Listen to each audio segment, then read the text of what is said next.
Olá, eu sou o professor Ângelo Cortelazzo. Essa é a aula número 6 da disciplina de Células e Tecidos do curso de Licenciatura em Biologia da Univesp. E nós vamos tratar hoje de duas organelas, muito mais da primeira que da segunda, mas organelas importantíssimas para a produção de ATPs, que são as moléculas que são usadas para produção ou para fornecimento de energia para todas as reações metabólicas, inclusive aquelas que requerem trabalho mecânico, produção de calor, etc. Bem, as mitocôndrias, elas são organelas presentes em todos os organismos eucarióticos, lógico, porque são organelas membranosas, e aeróbicos, porque o oxigênio vai ser um dos substratos importantes para a produção de energia nessa organela. O formato das mitocôndrias varia de esférico a alongado, as dimensões de 0,2 a 1 micrômetro de diâmetro e nas mais alongadas pode chegar até 8 micrômetros de comprimento, quer dizer, bastante grande. A hemácia tem 7 micrômetros de diâmetro. A quantidade por célula é extremamente variável e algumas algas, principalmente, eu tenho apenas uma mitocôndria e há células como os ovócitos de anfíbio, então, muito mais, eu chego a ter 300, 400 mil células, mitocôndrias em cada célula de ovócito. Tá? A visualização pode ser feita em microscópio de luz, mas como vocês percebem, o tamanho está perto do poder de resolução, a imagem obtida não dá nenhuma resolução sobre a estrutura interna da organela. E daí, então, ser muito mais utilizado estudo em microscopia eletrônica, que mostra, então, a organização interna dessas organelas, que é extremamente interessante e importante. As mitocôndrias se distribuem por toda a célula, mas há tipos celulares em que o requerimento de energia acaba possibilitando ou acaba direcionando para uma região onde elas se concentram em maior quantidade, dada a demanda energética naquele local. Alguns exemplos de mitocôndria para ver a forma, vejam, extremamente alongadas e posicionadas na região mais apical da célula, o núcleo aqui, nessa célula absortiva. Aqui, mitocôndrias mais esféricas, né, com cristas, com essas regiões internas, onde são chamadas cristas, mais curtinhas. Aqui uma mitocôndria mais típica, alongada, mas não muito, né? Mitocôndria bastante esférica, mas com cristas que atravessam praticamente a sua totalidade. Mitocôndrias vegetais com cristas mais tubulares. Então vejam, há uma diversidade enorme, né, para as formas de mitocôndria vistas ao microscópio eletrônico para cada tipo celular. São características daquele tipo celular. A gente esquematiza uma mitocôndria normalmente como uma canoinha, né, porque ela é um feijãozinho cortado, e no interior, então, uma série de invaginações que formam a membrana interna. Então, ela tem uma membrana externa, que é uma membrana bastante permeável, tem metade do peso em termos de lipídio e proteína, e a membrana interna, muito mais rica em proteína, 80% de proteínas mais ou menos, 20% de lipídio, e que tem aí algumas invaginações, como a gente vai ver no esquema aqui. Então, a membrana externa, uma membrana interna cheia dessas invaginações, essas invaginações são chamadas cristas mitocondriais. Entre uma membrana e outra há um espaço que eu chamo criativamente de espaço intermembranas, né? E o interior da mitocôndria recebe o nome de matriz mitocondrial e é uma solução que contém uma série de enzimas, né? E também contém ribossomos 70S, com coeficiente de sedimentação 70S, que é o mesmo de bactérias, DNA circular, que também é próximo, parecido com o DNA bacteriano, o que dá como origem de mitocôndrias uma teoria sobre uma origem simbiótica, né? Que a mitocôndria teria sido um organismo procariótico, aeróbico, que teria sido englobado por um eucarioto, e essa simbiose teria originado, então, com o passar da evolução, na organela. Além disso, na porção interna da membrana interna, há estruturas mais globulares, que, na verdade, penetram na membrana e são complexos enzimáticos de uma enzima ligada à síntese de ATP, ATP sintase, também conhecido como complexo F1-FO, FO porque ele é sensível à oligomicina, que algumas pessoas chamam de F0, mas tudo bem. E também é comum encontrarmos grânulos mais eletrondensos, normalmente de fosfato de cálcio, reserva de fosfato para a produção de ATP, né, adenosina trifosfato na organela, que é a molécula, como eu falei, que a maioria das células utiliza para produção de energia para suas reações metabólicas. Na matriz mitocondrial, ocorre um grande número de reações de óxido-redução. Lembrando da química, o que é oxidar, o que é reduzir? Oxidar significa dar elétrons, né? E reduzir significa receber elétrons. Então, sempre que uma molécula, um átomo, dá elétron, ele oxida, e o que recebe elétron, reduz. A óxido-redução, portanto, acontece sempre acoplada. Alguém dá elétron, alguém recebe. Não pode dar o elétron para o vazio, né? Alguns átomos ou moléculas, quando recebem elétron, também têm que receber próton para se estabilizar. É o caso, por exemplo, do oxigênio. Quando o oxigênio molecular recebe elétron, ele se transforma num ânion, né, O menos menos, um ânion bivalente, e esse ânion é instável. E para se estabilizar, ele requer o quê? Prótons que o neutralizem e formem com ele água. Então eu tenho oxigênio, né, na forma molecular e reduzido na forma, na composição, né, da molécula de água, tá?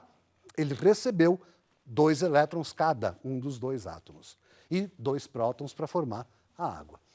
Na célula, além do oxigênio, na mitocôndria em especial, eu tenho outras moléculas que requerem elétrons e hidrogênio, e prótons, perdão, para se reduzirem. São as moléculas de FAD e de NAD. FAD é a abreviatura da flavina adenosina de nucleotídeo e NAD da nicotinamida adenosina de nucleotídeo. Vocês vão ver essas estruturas de forma mais detalhada na disciplina de bioquímica. Mas FAD ganha 2 prótons e 2 elétrons e se reduz para FAD-H2. NAD, que é positivo na forma oxidada, ganha 2 prótons e 2 elétrons e se transforma em NAD-H. Na verdade, ganha 1 próton só e 2 elétrons. Esse próton continua no meio, mas para efeitos de balanceamento dá certo, 2 e 2. Mas, se tem moléculas que estão se reduzindo, né, oxigênio, FAD e NAD, tem que ter moléculas que estão se oxidando. E quem são essas moléculas? Bom, são aquelas moléculas formadas por carbono, hidrogênio e oxigênio que se originam dos alimentos que a gente ingere, ou da nossa reserva alimentar, que reserva, no caso de animais, glicogênio ou triglicérides, né?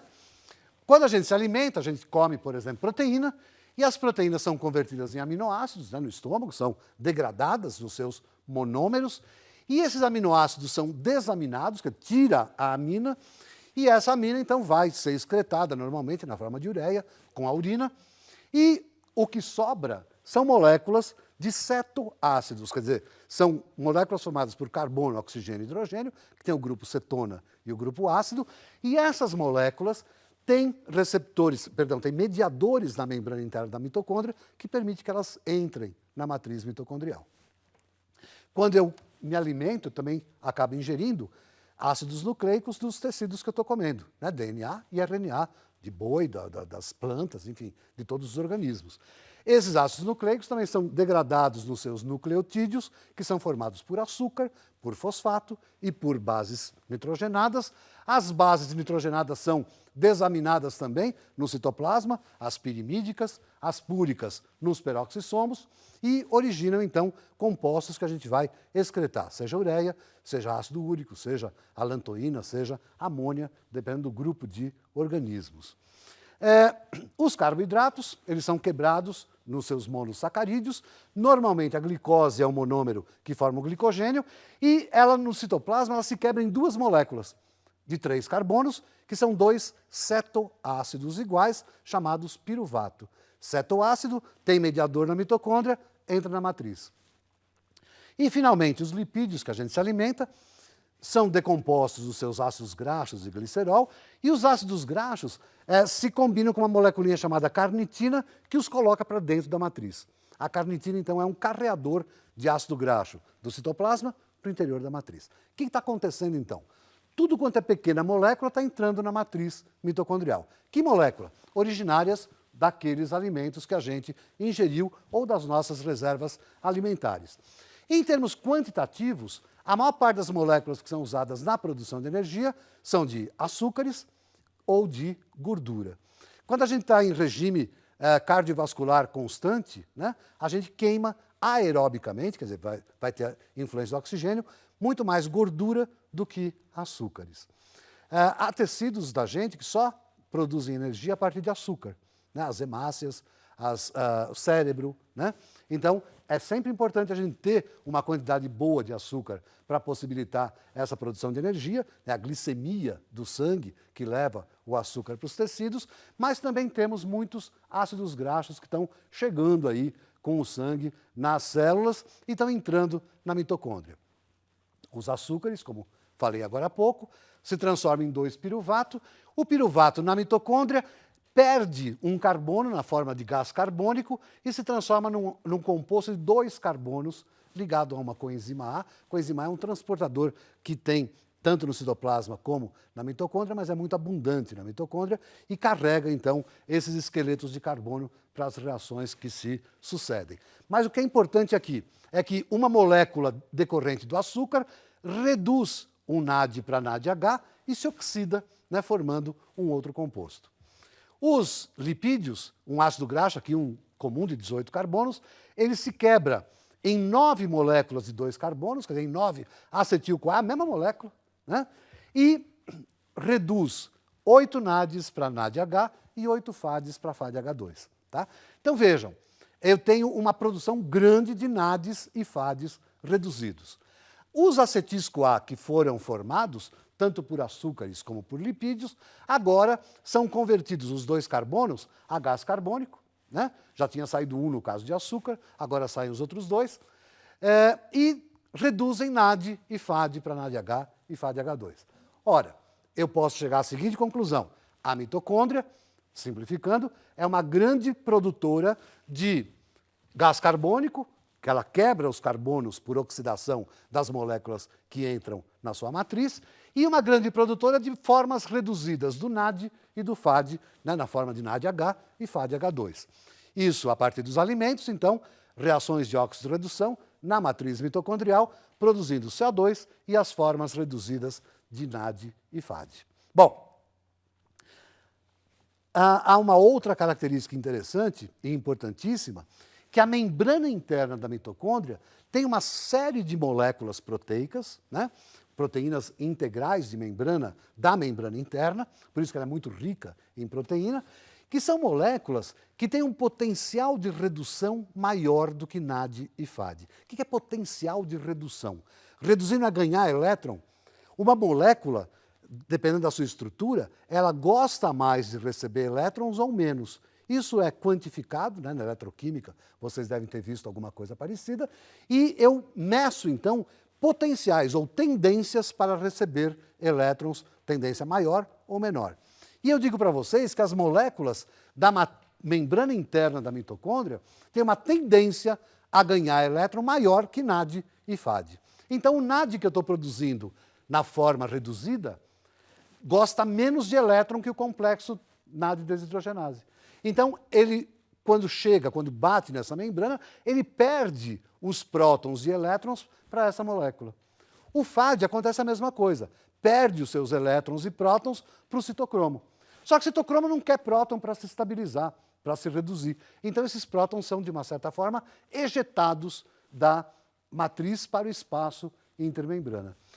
Uma outra coisa, claro, se parasse aqui, tudo pararia, mas esses elétrons, na verdade, são pegos pela coenzima Q, que gosta mais de elétron que o complexo NAD desidrogenase, que, por sua vez, perde para o citocromo B, que gosta mais de elétron do que ela, que perde para o C1, que gosta mais do que ele, que perde para o C, que gosta mais do que ele, que perde para o A, que perde para o A3, formando uma corrente elétrica no interior da membrana mitocondrial. E esta corrente elétrica, né, elétrons caminham no sólido, né, entre uma molécula e outra, e não em solução, ela acaba culminando na acepção final do elétron pelo oxigênio, que juntamente com prótons formam a água. E com isso eu reoxido essas moléculas e possibilito que a coisa funcione de forma constante. Bem, o que acontece com isso? Eu tenho uma a passagem da cadeia elétrica, aqui da corrente elétrica, gera, então, uma ejeção de prótons para o meio intermembranoso. De tal sorte que o pH desse local diminui bastante. E o pH da matriz, como está perdendo o próton, vai aumentando. E perde também porque o próprio oxigênio pega próton para se transformar em água. Tá? Então eu tenho aí cerca de 1000 vezes mais próton do lado de fora do que do lado de dentro, né? pH é uma escala logarítmica, então pH 5, pH 8 e tal. Bom, agora eu tenho uma pressão osmótica aqui desses íons, né? uma pressão quimiosmótica muito maior no meio extra do que no meio intracelular.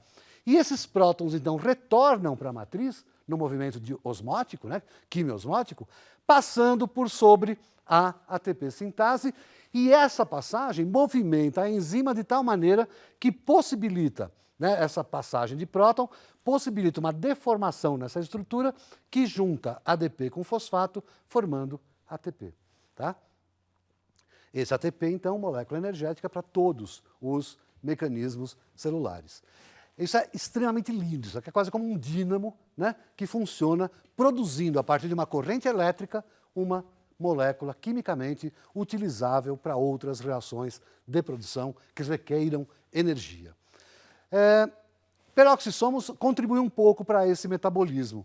Eles estão presentes também em organismos eucariotos e eles têm um formato mais esférico, um tamanho menorzinho, né, 0,2 a 1 micrômetro de diâmetro, e a quantidade por célula, assim como no caso das mitocôndrias, é variável. Eles são vistos em microscopia de luz, mas também pouco, pelo mesmo método da diaminobenzidina, que é uma molécula que acaba usando água oxigenada e catalase para se complexar e forma compostos insolúveis, e é isso que a gente vê. A distribuição é ao acaso normalmente, mas eu tenho muito comumente os peroxissomos associados ou a mitocôndrias ou a cloroplastos, no caso de células vegetais, porque ele é uma organela que contribui um pouco com as vias metabólicas mitocondriais ou do cloroplasto.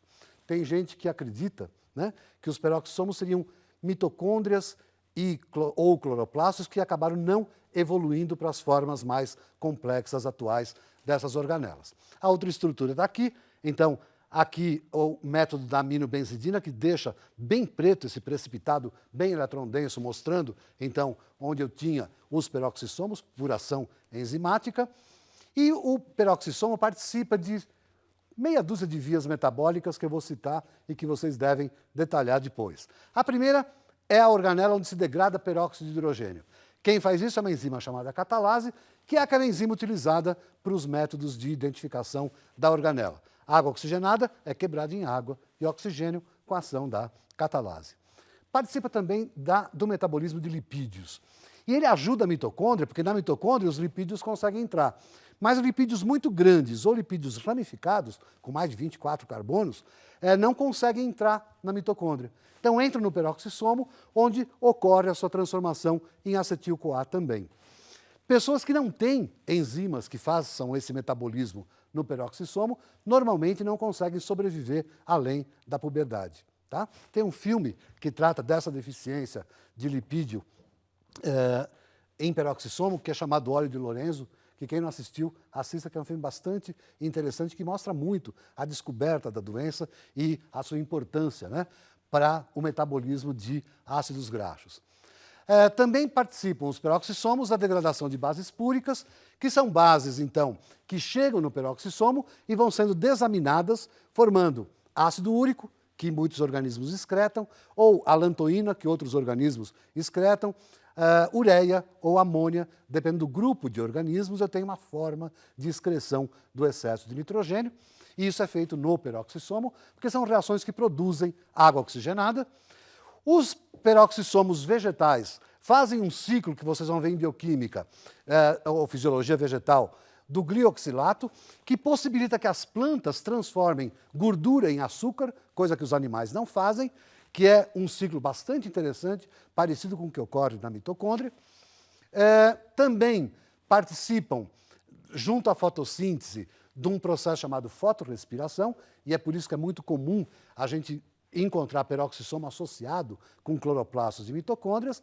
E, finalmente, em alguns grupos, como o Trypanosomatídeos, por exemplo, que tem o Trypanosoma cruzi, né, que causa a doença de Chagas, a glicólise, que é a quebra dos açúcares no citoplasma, é feita numa organela com características de peroxissomo, que nesse caso chamam-se glicossomos, e que aumentam muito a eficiência dessa via metabólica, porque compartimentalizam as enzimas todas num único recipiente, que tem características de peroxissomo, e daí então aumenta a eficiência desse grupo de animais no metabolismo de açúcares. Vejam que os assuntos são muito complexos, e eu gostaria que vocês lessem essas organelas no material disponibilizado no AVA, para então se inteirarem dos detalhes da aula, que é extremamente importante e extremamente bonita também, porque é a produção de energia a partir de uma série de reações de oxidorredução que ocorrem em todos os organismos aeróbicos. Muito obrigado.